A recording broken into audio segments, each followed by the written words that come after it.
आज केंद्रीय निवडणूक आयोगाने लोकसभा निवडणुकीची घोषणा केली। त्याआधी राज्य सरकारने मंत्रिमंडळाची बैठक घेत मोठे निर्णय घेतले। आज झालेल्या बैठकीत राज्य सरकारने 17 मोठे निर्णय घेतले।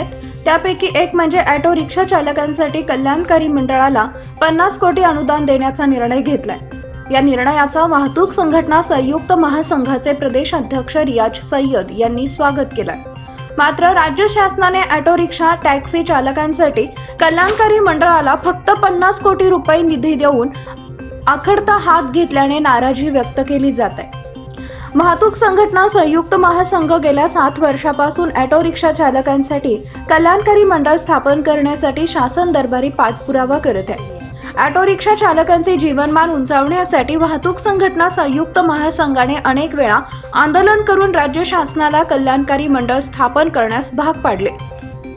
7 वर्षाच्या अथक संघर्षानंतर राज्य शासनाने ऑटो रिक्षा चालकांसाठी कल्याणकारी मंडळ स्थापन केले। या कल्याणकारी मंडळाच्या माध्यमातून रिक्षा चालकांना व त्यांच्या पाल्यांना विविध लाभ मिळावेत यासाठी 300 कोटी रुपयांची तरतूद करावी अशी मागणी वाहतूक संघटना संयुक्त महासंघाची होती। पण राज्य शासनाने केवळ 50 कोटी रुपयांचा निधी उपलब्ध करून दिला असून अडचण नसून खोळंबा अशी परिस्थिती निर्माण केली असल्याची टीका रियाज सय्यद यांनी केली।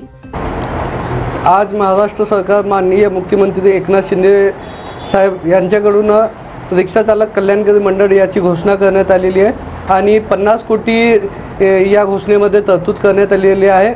याबद्दल आम्ही सर्व रिक्षा चालकांतर्फे सरकारचे आणि माननीय मुख्यमंत्री एकनाथ शिंदे साहेबांचे खूप खूप आभारी आहे।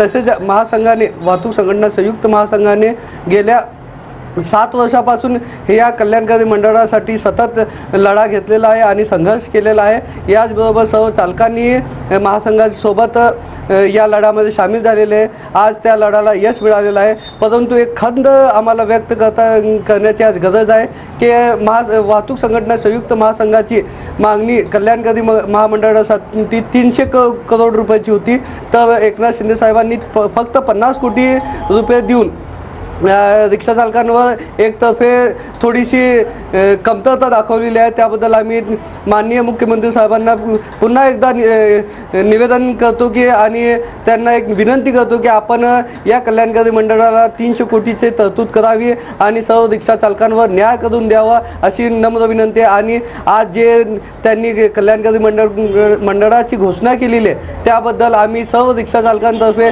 त्यांच्या आणि वाहतूक संघटना संयुक्त महासंघातर्फे त्यांचे खूप खूप आभार आहे। जय हिंद, जय महाराष्ट्र, जय महासंघ।